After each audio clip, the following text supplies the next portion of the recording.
योगी का आदेश आया, उधर रातों रात 2500 अवैध मदरसे गायब।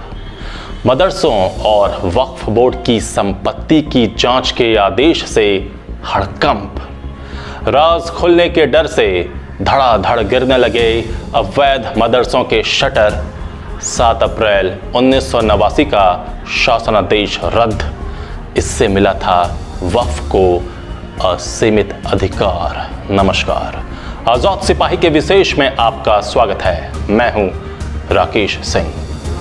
उत्तर प्रदेश में कुल 16,500 मान्यता प्राप्त मदरसे हैं। इनकी आड़ में यहां हजारों अवैध मदरसे भी संचालित हो रहे हैं। इस बात का खुलासा उस समय हुआ जब उत्तर प्रदेश के मुख्यमंत्री योगी आदित्यनाथ ने मदरसों के सर्वे का आदेश दिया। इधर आदेश आया, उधर रातों रात 2500 अवैध मदरसे गायब हो गए। उन्हें जमीन खा गई या आसमान निगल गया, पता नहीं। कहा तो यहां तक जा रहा है कि ये मदरसे सरकारी लाभ भी ले रहे थे। इन्हें आर्थिक मदद, मुतवलियों को तनख्वाह और पढ़ाने वालों को वजीफा भी दिया जा रहा था। मतलब खुलेआम सरकारी खजाने की लूट मची हुई थी। जांच के दौरान ये भी खुलासे हो रहे हैं कि ज़्यादा ग्रांट पाने के लिए मान्यता प्राप्त मदरसों में भी शिक्षकों और छात्रों की संख्या में हेरा फेरी की गई है। ये तो हुई सामान्य बात। इन मदरसों में जो सबसे ज़्यादा गड़बड़ी सामने आ रही है और जिससे मदरसों को संचालित करने वाले ज़्यादा खौफजदा हैं, वो है सोर्स ऑफ फंड। मदरसे वाले कह रहे हैं कि वे मदरसों को दान के पैसों से चलाते हैं, लेकिन ये दान कहाँ से आता है, कौन देता है, इसका खुलासा होते ही मदरसा के संचालक परेशानी में पड़ जाएंगे। मदरसों को 50% फंडिंग सीक्रेट सोर्सेज से आती है। ये सीक्रेट सोर्स कौन है, वो अब बताना पड़ेगा। योगी सरकार अब इन सोर्सेज की भी जांच करेगी कि कहीं ये फंड आतंकी संगठनों से तो नहीं आ रहा। विदेशों से जो दान आ रहा है उसे कौन दे रहा है। उत्तर प्रदेश में योगी सरकार ने एक और ऐतिहासिक फैसला लिया है। अब यूपी में वक्फ बोर्ड की संपत्तियों की जांच होगी।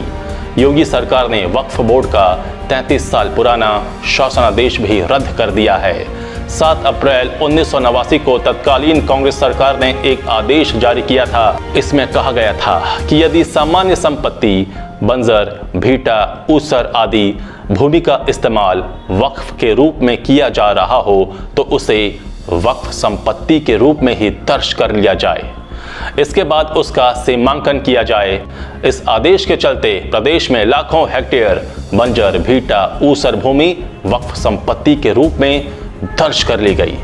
यही नहीं, 7 अप्रैल 1989 के बाद वक्फ संपत्ति के रूप में दर्ज सभी मामलों का पुनर्निरीक्षण भी करवाया जाएगा। इस आदेश के बाद मदरसा के संचालकों, कुछ राजनीतिक दलों और कुछ स्वयंभू नेताओं के पसीने छूट रहे हैं। जाहिर है इसकी आड़ में हजारों हजार एकड़ सरकारी जमीन की लूट हुई है और गलत तरीके से फंड भी इकट्ठा किया गया है। 1989 के बाद से आज तक वक्फ बोर्ड ने कैसे जमीन हड़पी है और कैसे हजारों मदरसे कागजों पर उगाए थे, बता रहे हैं आजाद सिपाही के विशेष संवाददाता राकेश सिंह। उत्तर प्रदेश में मदरसों का सर्वे किया जा रहा है। इसके लिए प्रदेश के सभी जिलों में अलग अलग टीमें लगाई गई हैं। सर्वे में मदरसा संचालकों से 11 बिंदुओं पर जानकारी ली जा रही है, जिसमें सबसे अहम है मदरसों की आय का स्रोत क्या है। सरकारी आंकड़ों के अनुसार पूरे प्रदेश में कुल 16,500 मान्यता प्राप्त मदरसे हैं। इनमें 558 अनुदानित मदरसे हैं तथा 7,442 आधुनिक मदरसे हैं। इन सभी मदरसों में कुल 19 लाख से ज़्यादा बच्चे हैं। रजिस्ट्रार मदरसा जगमोहन सिंह के मुताबिक सभी बच्चों को आधुनिक शिक्षा से जोड़ने की कवायद चल रही है। नए नए विषयों को भी मदरसों में लागू किया जा रहा है। 5 अक्टूबर तक सर्वे पूरा करने को कहा गया है। सर्वे रिपोर्ट 25 अक्टूबर तक शासन को सौंप दी जाएगी। मदरसों के सर्वे को लेकर उत्तर प्रदेश मदरसा शिक्षा परिषद के अध्यक्ष डॉक्टर इफ्तिखार अहमद जावेद ने कहा है कि सर्वे के शुरू होते ही राज्य से 2500 मदरसे रातों रात गायब हो गए हैं। ये मदरसे सरकारी लाभ भी ले रहे थे। उनका कहना है कि कोई भी व्यक्ति जो गरीब मुसलमान के बच्चों को आधुनिक बेहतर शिक्षा देने का पक्षधर होगा, वो मदरसों के सर्वे को गलत नहीं ठहरा सकता। हमें समझना चाहिए कि मदरसों के सर्वे का विरोध अब तक कौन और क्यों कर रहा था। जो असदुद्दीन ओवैसी मदरसों के सर्वे को दूसरा एनआरसी कह रहे थे, उन्हीं के भाई अकबरुद्दीन ओवैसी का बेटा अमेरिका में MBBS कर रहा है और बेटी लंदन में लॉ पढ़ रही है। डॉक्टर जावेद का ये भी कहना है कि जो लोग मदरसों के सर्वे का विरोध कर रहे थे, वे इसे मुसलमानों के आंतरिक मामलों में सरकार का दखल बता रहे थे। लेकिन जब आप केंद्र सरकार से हर साल 3000 करोड़ रुपए की सहायता लेंगे, अनेकों मदरसों में 50,000 से लेकर लाख रुपए से ज्यादा वेतन लेंगे और उन्हीं मदरसों में सरकार से मिलने वाली बिजली, पानी, सड़क की सुविधा का उपयोग करेंगे, तो ये आपका व्यक्तिगत मामला कैसे रह गया। योगी सरकार के एक्शन से यूपी में अवैध मदरसे वालों के हाथ पांव फूले हुए हैं। सरकार की नज़र मदरसों में आ रहे सीक्रेट फंड की तरफ भी है। सरकार पता लगा रही है कि कहीं ये फंड आतंकी संगठनों से तो नहीं आ रहा। ये फंड अगर विदेशों से भी आ रहा है तो उसे कौन दे रहा है। आरोप तो यहाँ तक लगाया जा रहा है कि कुछ मदरसों में ऐसे फंड से जिहादी तैयार करवाए जाते हैं। ये बात किसी से छिपी नहीं है कि दुनिया भर में जितने बड़े आतंकी तैयार हुए हैं, उनका कहीं न कहीं भारत के मदरसों के साथ ताल्लुक़ रहा है, ख़ास तौर से देवबंद से। इसके प्रमाण भी हैं। ये साबित भी हो चुका है कि देवबंद और आतंकवादियों का गहरा संबंध रहा है। देवबंद सहित आसपास के कई ऐसे मदरसे हैं जहां बांग्लादेशी घुसपैठियों को शरण मिलती है, उनकी शिक्षक या छात्र के रूप में भर्ती की जाती है। हाल ही में असम में 3 मदरसों को बुलडोजर से ध्वस्त किया गया। मुख्यमंत्री हेमंत बिस्वा शर्मा ने कहा कि ये सभी मदरसे शिक्षा का केंद्र नहीं बल्कि अलकायदा के केंद्र थे। यहाँ विदेशों से फंडिंग आती थी और आतंकवाद की ट्रेनिंग दी जाती थी। वहीं उत्तर प्रदेश की बात करें तो गैर सरकारी आंकड़े के मुताबिक यूपी में 40 से 50,000 मदरसे गैर मान्यता प्राप्त हैं। आंकड़ों में अंतर इसलिए है क्योंकि लगभग हर मस्जिद या संस्था के अपने खुद के कई मदरसे चलते हैं। मदरसों के सर्वे के पीछे यूपी सरकार का मकसद ये भी जानना है कि प्रदेश में कितने मदरसे चोरी छिपे चल रहे हैं। मदरसों के सर्वे पर शुरू है विपक्ष की राजनीति। योगी सरकार के आदेश के बाद मदरसों के सर्वे पर राजनीति भी शुरू हो गई है। असदुद्दीन ओवैसी खुलकर इसका विरोध कर रहे हैं, कह रहे हैं कि इससे हिंदू मुस्लिम भाईचारे को बिगाड़ा जा रहा है। अब भला मदरसों की जांच से हिंदू मुस्लिम भाईचारा कैसे बिगड़ेगा, पता नहीं। ऐसे ओवैसी ने कौन सा हिंदू मुस्लिम भाईचारा बनाया है, वही जाने। बसपा सुप्रीमो मायावती ने इस पर सवाल उठाए हैं। इसके अलावा तमाम मुस्लिम संगठन कह रहे हैं कि मदरसों में पढ़ाई करना उनका संवैधानिक अधिकार है, इसकी जांच का क्या औचित्य है। वहीं अखिलेश यादव भी बौखलाए हुए हैं। उनका तो ये वोट बैंक ही है, नहीं बोलेंगे तो वोटरों के गुस्से का शिकार होना पड़ेगा। अखिलेश यादव के पास तो ना विजन है, ना मुद्दा है, न ही आगे के लिए कोई प्लान। उनका सिर्फ और सिर्फ ट्विटर पर सत्ता के खिलाफ बोलना रह गया है। उनका ट्वीट देख लेंगे तो पता चलेगा कि सही में अखिलेश के पास कोई काम नहीं रह गया है, वो खाली बैठे हैं। वो नामीबिया से लाए गए 8 चीतों के बारे में भी बात करते हैं, उनसे भी उन्हें दिक्कत ही है। उन्होंने चीते की आवाज पर ट्वीट किया है कि सबको इंतजार था दहाड़ का और ये तो निकला बिल्ली मौसी के परिवार का। उनके इस ट्वीट पर यूजर्स ने उन्हें बुरी तरह ट्रोल कर दिया। ऐसे हर ट्वीट पर उनका यही हाल होता है। उत्तर प्रदेश बाल संरक्षण आयोग की सदस्य डॉक्टर सुचिता चतुर्वेदी कहती हैं कि मदरसों में बच्चों के भविष्य से खिलवाड़ हो रहा है। गैर मान्यता प्राप्त मदरसों का तो हाल ही बुरा है, पर अनुदानित मदरसों की भी स्थिति सही नहीं है। उन्होंने कुशीनगर, देवरिया, महाराजगंज आदि में मदरसों का निरीक्षण किया तो पाया कि सरकारी मदरसों में अध्यापकों का शैक्षिक स्तर निम्न है। 10वीं पास शिक्षक 10वीं को और इंटर पास इंटरमीडिएट को पढ़ा रहा है। आधुनिक मदरसों में तनख्वाह विषय विशेषज्ञ जैसे गणित, विज्ञान आदि की लेते हैं, पर पढ़ाते केवल दीनी तालीम है। सुचिता चतुर्वेदी कहती हैं, गणित पढ़ाने वाले अध्यापक मुझे 7 का पहाड़ा तक नहीं सुना पाए। लखनऊ के गोसाईगंज स्थित सुफामदीन तुल उलमा मदरसे में बच्चे को बेड़ियों में रखने का मामला सामने आया ही था। गैर मान्यता प्राप्त मदरसों के निरीक्षण में तो अध्यापक अपना आधार कार्ड तक नहीं दिखा सके। वे कौन हैं, कहां से आए हैं, ये पता चलना ही चाहिए।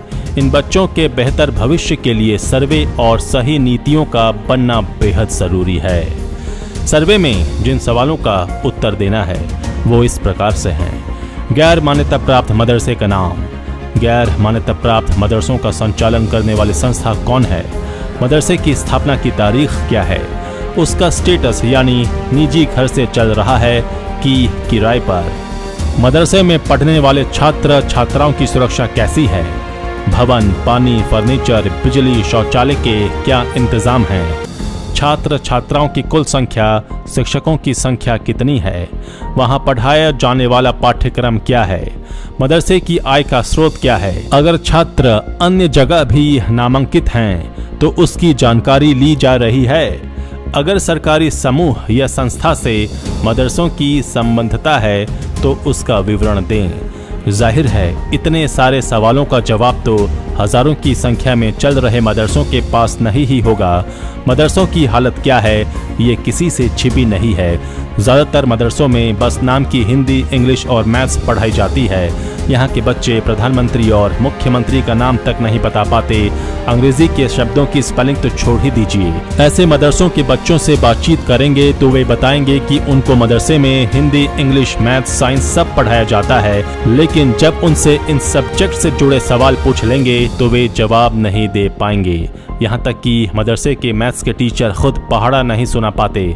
कई मदरसे ऐसे हैं जहाँ बैठने के लिए सीट तक नहीं है, बोरा पर बैठकर बच्चे पढ़ाई कर रहे हैं। धर्म के ठेकेदारों से अगर बात कीजिएगा तो वे मदरसों पर बड़ी बड़ी बात करेंगे, लेकिन अगर उनके बच्चों के बारे में जानिएगा तो पता चलेगा उनका बच्चा विदेशों में पढ़ाई कर रहा है।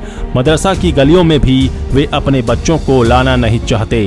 आखिर योगी आदित्यनाथ ने ले ही लिया वक्फ को रडार पर। 2 दिन पहले ही आजाद सिपाही में प्रमुखता से ये बताया गया था कि किस तरह वक्फ बोर्ड के नाम पर हजारों हजार एकड़ जमीन का खेल हुआ है। उन संपत्तियों की जांच के लिए योगी सरकार का आदेश वक्फ पर परमाणु बम गिरने जैसा है। अब उत्तर प्रदेश में वक्फ की संपत्तियों की जांच शुरू होने वाली है। योगी सरकार ने इसके आदेश जारी कर दिए हैं। इस सर्वे को 1 महीने में पूरा करने के लिए कहा गया है। इसके लिए उत्तर प्रदेश सरकार ने वक्फ बोर्ड से जुड़ा 33 साल पुराना आदेश रद्द कर दिया है। योगी सरकार 7 अप्रैल 1989 के बाद वक्फ संपत्ति के रूप में दर्ज सभी मामलों का पुनर्परीक्षण भी करवाएगी। 7 अप्रैल 1989 को तत्कालीन कांग्रेस सरकार ने एक आदेश जारी किया था। इसमें कहा गया था कि यदि सामान्य संपत्ति, बंजर, भीटा, ऊसर आदि भूमि का इस्तेमाल वक्फ के रूप में किया जा रहा हो तो उसे वक्फ संपत्ति के रूप में ही दर्ज कर दिया जाए। इसके बाद उसका सीमांकन किया जाए। इस आदेश के चलते प्रदेश में लाखों हेक्टेयर बंजर, भीटा, ऊसर भूमि वक्फ संपत्ति के रूप में दर्ज कर ली गई। योगी सरकार का कहना है कि संपत्तियों के स्वरूप अथवा प्रबंधन में किया गया परिवर्तन राजस्व कानूनों के विपरीत है। उप सचिव का कहना है कि शासन द्वारा एक बार फिर से उत्तर प्रदेश मुस्लिम वक्फ अधिनियम 1960 को लागू करते हुए वक्फ बोर्ड की सभी संपत्तियों का रिकॉर्ड मेंटेन किया जाएगा। ऐसी संपत्तियों के रिकॉर्ड में कब्रिस्तान, मस्जिद, ईदगाह जैसी स्थिति में सही दर्ज है या नहीं, इन सब का अवलोकन किया जाएगा। वक्फ बोर्ड एक ऐसी संस्था है जिसे कांग्रेस ने सींचा, उसे असीमित अधिकार दिए, एक तरह से खुला लाइसेंस दे दिया, आओ जमीनों पर कब्जा करो। नतीजा ये हो रहा है कि वक्फ बोर्ड ने गांव का गांव कब्जा लिया है। तमिलनाडु के त्रिची गांव की पूरी जमीन पर वक्फ बोर्ड का कब्जा हो गया है। जो हिंदू बहुल है। यहाँ तक कि यहाँ 1500 साल पुराने मंदिर पर भी वक्फ का कब्जा हो गया है। वर्ष 1995 में पीवी नरसिंह राव की कांग्रेस सरकार ने वक्फ एक्ट 1954 में संशोधन किया और नए नए प्रावधान जोड़कर वक्फ बोर्ड को असीमित शक्तियां दे दी। वक्फ एक्ट 1995 के सेक्शन 40 के अनुसार अगर वक्फ बोर्ड को लगता है कि कोई संपत्ति उसकी है तो वो उसकी जांच करा सकता है, और अगर बोर्ड ये मान ले कि वो संपत्ति उसकी है तो वो उस संपत्ति को वक्फ की संपत्ति घोषित कर सकता है। वक्फ एक्ट 1995 का सेक्शन 54 के अनुसार वक्फ बोर्ड सिर्फ किसी संपत्ति को वक्फ संपत्ति ही नहीं घोषित कर सकता, बल्कि वो उस संपत्ति पर अतिक्रमण को हटाने के लिए जिलाधिकारी को भी कह सकता है। जिलाधिकारी को ऐसी संपत्ति को खाली करवाना होगा। वक्फ एक्ट 1995 के सेक्शन 85 के तहत अगर कोई मामला वक्फ से जुड़ा हुआ है तो उसे किसी सिविल, राजस्व कोर्ट या किसी अन्य प्राधिकरण में चैलेंज नहीं कर सकते। अगर आपकी संपत्ति को वक्फ घोषित कर दिया जाए और आप इसके खिलाफ हैं तो आप सिविल कोर्ट में नहीं जाएंगे, बल्कि आपको वक्फ ट्रिब्यूनल में जाना होगा। वक्फ एक्ट 1995 के सेक्शन 83 में साफ लिखा है कि वक्फ ट्रिब्यूनल के पास वैसे ही पावर होंगे जैसे सिविल कोर्ट के पास होते हैं। ट्रिब्यूनल का फैसला फाइनल होगा, उसे सभी पक्षों को मानना होगा। ट्रिब्यूनल के फैसले के खिलाफ कोई अपील नहीं की जा सकती। तो समझ लीजिए, वक्फ बोर्ड की शक्ति इतनी है कि अगर एक बार आपकी संपत्ति को वक्फ बोर्ड की संपत्ति बता दी जाए तो आप उसके खिलाफ कोर्ट नहीं जा सकते। आपको वक्फ बोर्ड से ही गुहार लगानी होगी। उसके बाद जो रास्ता बचता है वो इतना पेचीदा है कि आपके जूते घिस जाएंगे, उम्र ढल जाएगी, लेकिन आपकी जमीन आपको मिल जाएगी, इसकी गारंटी शून्य है। आजाद सिपाही में अभी इतना ही। आप हमारे इस YouTube चैनल को जरूर सब्सक्राइब करें। आप हमारे Facebook पेज को भी जरूर फॉलो करें और भी अधिक खबरों के लिए पढ़ते रहिए अपना लोकप्रिय दैनिक अखबार आजाद सिपाही। धन्यवाद।